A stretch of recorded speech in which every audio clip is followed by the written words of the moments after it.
नमस्कार मित्रों, आपका स्वागत है हमारे इस चैनल पर। हम पढ़ रहे थे साइंस के अंदर ग्रहों के बारे में हम पढ़ रहे थे। और इससे पहले हमने दो ग्रह जो है वो बुध और शुक्र ग्रह इनको हमने विस्तार से पढ़ लिया था। आज हम अगले ग्रह पर चलते हैं और आज बात करते हैं हम पृथ्वी ग्रह की। पृथ्वी, देखिए पृथ्वी जो है ब्रह्मांड के अंदर एकमात्र ऐसा ग्रह है जिस पर जीवन का अस्तित्व है। ठीक है, तो क्या लिख सकते हैं हम? एकमात्र ग्रह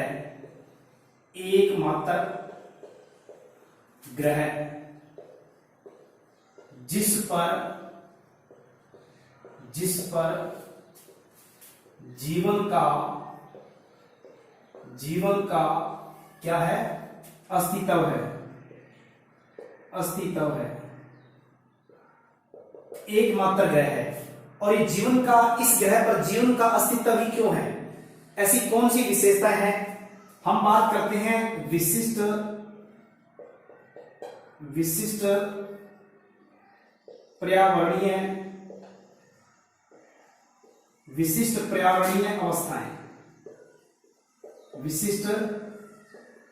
पर्यावरणीय अवस्थाएं। देखिए कौन कौन सी अवस्थाएं हैं, हम बात कर लेते हैं। एक तो पृथ्वी की सूर्य से उचित दूरी। ठीक है, एक बात है इसमें, पृथ्वी की सूर्य से उचित दूरी, एक इसमें ये है। दूसरा इसके अंदर क्या है? एक इसका सही ताप परिसर है। अधिकतम और न्यूनतम जो तापमान है बिल्कुल अनुकूल है। ठीक है, अब बात करते हैं, यहां पर जल की उपस्थिति है इसमें। ठीक है, यहां पर उपयुक्त वायुमंडल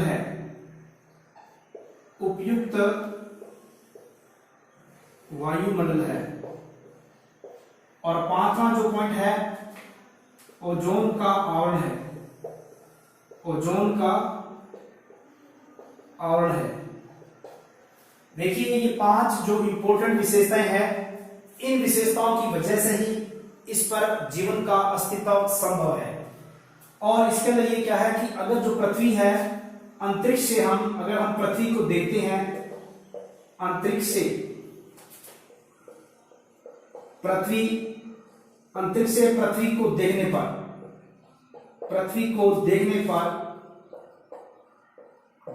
पर एक इसमें जो जल है, जल व प्रकाश के परावर्तन के कारण जो है पृथ्वी नीली हरी दिखती है। क्योंकि जब अंतरिक्ष से देखते हैं हम पृथ्वी को, तो यहां पर जल की मौजूदगी और प्रकाश के परावर्तन के कारण जो है पृथ्वी जो अंतरिक्ष से नीली हरी दिखाई देती है। तो ये इंपॉर्टेंट अवस्थाएं हैं। एक तो पृथ्वी की सूर्य से उचित दूरी है, एक सही ताप परिसर है, एक जल की उपस्थिति है, उपयुक्त वातावरण है, ओजोन का आवरण है। तो इन पांचों विशेषताओं की वजह से पृथ्वी पर जीवन का अस्तित्व संभव है। हम आगे बात कर लेते हैं। हम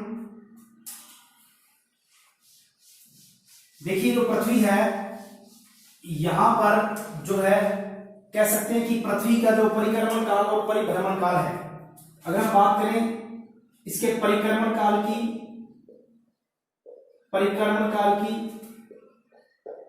वो हम लगभग 365 दिन कह सकते हैं। 365 दिन के आसपास जो है इसका परिक्रमण काल है, 365 दिन।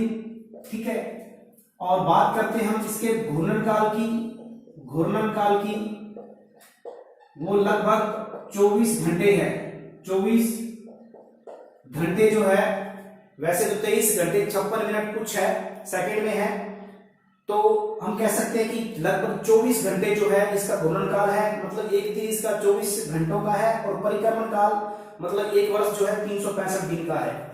अब कहते हैं हम पृथ्वी के कक्षतल की, जिस प्रकार से ये एक पृथ्वी का जो है विषुवतीय तल है, मतलब बात करें हम विषुवतीय तल की, विषुवतीय तल की। तो देखो विषुवत क्या होता है, विषुवत वृत्त का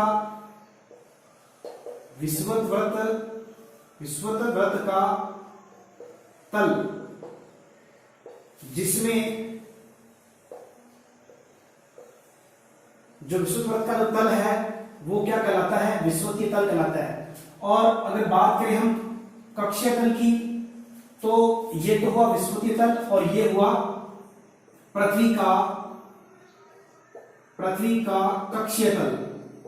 अब कक्षीय तल क्या होता है, जिसके अंदर सूर्य की परिक्रमा करती है, पृथ्वी जो है सूर्य की परिक्रमा करती है, ठीक है। पृथ्वी जो है सूर्य की परिक्रमा करती है जिस तल के अंदर यानी कि ये जो तल है, ये वाला तल, इस तल के अंदर जो है पृथ्वी सूर्य की परिक्रमा करती है और ये वाला तल कक्षीय तल है, विषुवतीय तल है और ये पृथ्वी का कक्षीय तल है। अब देखो दोनों के बीच में जो कोण होता है विषुवतीय तल और कक्षीय तल की, ठीक है, तो इन दोनों के बीच में जो कोण होता है वो 23.5 डिग्री होता है। मतलब अगर बात करें हम यहां पर कोण बन रहा है इस कंडीशन में, तो यहां पर इस कंडीशन में कोण बन रहा है, ये वाला कोण जो है 23.5 डिग्री जो है डिग्री कोण होता है विषुवतीय तल और पृथ्वी के कक्षीय तल के अंदर कोण होता है, ठीक है। अब बात करें कि मान लेते हैं कि यहां पर पृथ्वी है और ये पृथ्वी का जो है इस प्रकार से ये पृथ्वी है, ठीक है, ये आपकी साइड होगी नॉर्थ और साउथ, तो ये होगा, ये अक्ष हो गया, ये पृथ्वी का अक्ष हो गया, ठीक है, ये पृथ्वी का क्या है, अक्ष है, पृथ्वी का ये अक्ष है, ठीक है। अब देखिए पृथ्वी का अक्ष जो है इस पर जो है घूर्णन कर रही है, तो पृथ्वी के अक्ष और विषुवतीय तल के बीच में जो कोण होता है, देखो ये विषुवतीय तल है, इसके बीच में यहां पर कोण बन रहा है, ये अक्ष हो गया, इनके बीच में कोण 65.5 डिग्री का बनेगा, सॉरी यहां पर ये बनेगा 65.5 और 66.5, सॉरी यहां 66.5 डिग्री का कोण बनेगा इनके बीच में। मैं लिख देता हूं साइड में, पृथ्वी के अक्ष व विषुवतीय तल इनके बीच में जो कोण बनता है वो 66.5 डिग्री का बनता है, ठीक है। और अगर बात करें हम पृथ्वी के कक्षीय तल की और विषुवतीय तल की, इनके बीच में कोण बनेगा 23.5 डिग्री का। अब देखिए एक बात हो रहा है कि पृथ्वी अपने अक्ष पर जिस प्रकार से पृथ्वी है, तो अपने अक्ष पर ये जो है कितने डिग्री झुकी होती है, लगभग 23.5 डिग्री झुकी होती है। पृथ्वी जो है अपने अक्ष पर ये बिल्कुल सीधी नहीं होगी, बिल्कुल इस प्रकार से ना होकर बल्कि इस प्रकार से झुकी हुई है, ठीक है। तो इनके साथ में अपने अक्ष के साथ में 23.5 डिग्री कोण बनाती है। इस वजह से पृथ्वी पर ऋतुएं और मौसम परिवर्तन होता है। किस कारण? केवल अपने अक्ष के साथ झुकाव कारण, 23.5 डिग्री झुकाव कारण इसमें मौसम जो है बदलता है, ऋतु परिवर्तन होता है, ठीक है। अब बात करते हैं आगे कि पृथ्वी के जो आगे क्या कुछ है। पृथ्वी का एकमात्र जो उपग्रह है वो कौन सा है, वो है प्राकृतिक उपग्रह चंद्रमा, ठीक है। अगर हम बात करें इसका जो एकमात्र उपग्रह जो है कौन सा है, वो है चंद्रमा। पृथ्वी का एकमात्र उपग्रह चंद्रमा है, ठीक है। अब देखिए बात करते हैं हम कि एक बात और, जब पृथ्वी जो घूर्णन परिक्रमा करती है तो इस प्रकार से परिक्रमा कर रही है, ये ध्रुव हो गए NS, ठीक है, ये भूमध्य रेखा होगी। अब भूमध्य रेखा पर जो है, यहां पर भूमध्य रेखा पर जो है परिक्रमण इसका काल तेज होता है। भूमध्य रेखा पर परिक्रमण काल जो है वो तेज होता है, और ध्रुवों पर जो है यहाँ पर परिक्रमण काल जो है कम होता है, ठीक है, क्योंकि इसकी दूरी ज्यादा होती है। क्योंकि दूरी सूर्य से जितनी भी ज्यादा दूरी पर ग्रह जो है होते हैं उतना तेज गति से वो परिक्रमा करते हैं, ठीक है।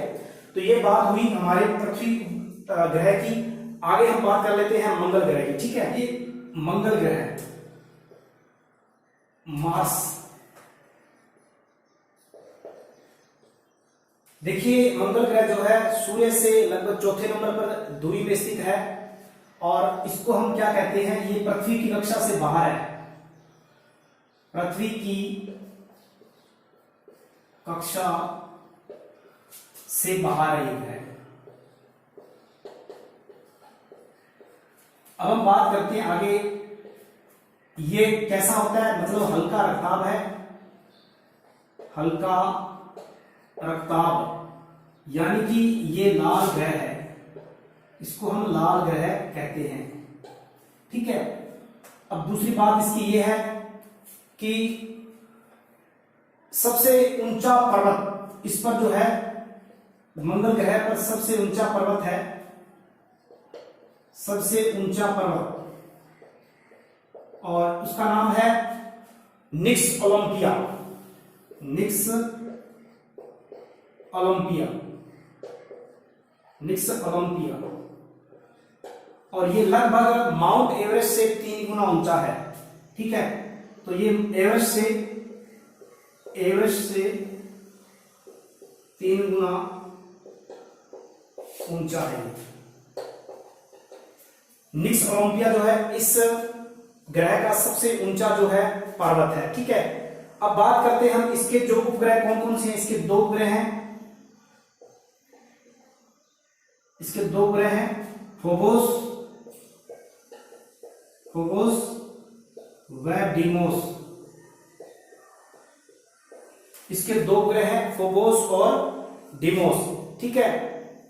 अब बात करते हैं यहां पर क्या है, सर्वाधिक क्या है, ज्वालामुखी है, वृहद, बड़ी बड़ी यहां पर ज्वालामुखी है, वृहद ज्वालामुखी। और बात करें कि इसका जो सबसे बड़ा ज्वालामुखी कौन सा है, बड़ा ज्वालामुखी कौन सा है, इसका जो सबसे ओलंपस मॉन्स,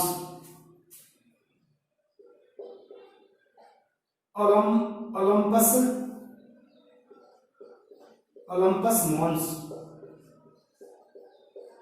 इसका सबसे बड़ा ज्वालामुखी है वो इसका ओलंपस मॉन्स है। यहां पर विशाल रेगिस्तान है, विशाल रेगिस्तान है, ठीक है। आगे बात कर लेते हैं हम इसके वायुमंडल में कौन कौन सी गैसें मौजूद है। तो बात करें हम CO2 की, वो 95% है। नाइट्रोजन बात कर लेते हैं, नाइट्रोजन जो है वो 3% है, और आर्गन जो है 2% है। यानी यहां पर 3 प्रकार की गैसें पाई जाती है, सर्वाधिक मात्रा में 95%, carbon dioxide gas, nitrogen gas 3% और आर्गन 2% गैस, ठीक है। आगे हम बात कर लेते हैं कुछ और विशेषताएं, पहले इसको पढ़ लेते हैं फिर से। पृथ्वी की कक्षा से बाहर ग्रह है ये, हल्का रक्ताब यानी लाल ग्रह है ये, सबसे ऊंचा पर्वत इसका निक्स ओलंपिया, एवरेस्ट से 3 गुना ऊंचा है। इसके 2 उपग्रह हैं, फोबोस और डीमोस, फोबोस और डीमोस। इसके अंदर वृहद ज्वालामुखी है, बड़ा ज्वालामुखी का नाम है ओलंपस मॉन्स, विशाल रेगिस्तान यहां पर है। इसके वायुमंडल के अंदर CO2 गैस 95%, नाइट्रोजन 3% और आर्गन 2%। क्या है, यहां पर ध्रुवों पर, इसके ध्रुवों पर जो है बर्फ की परतें हैं, बर्फ की परतें, और बर्फ यहां पर ठोस CO2 के रूप में विद्यमान है, ठोस CO2 के रूप में विद्यमान है, ठीक है।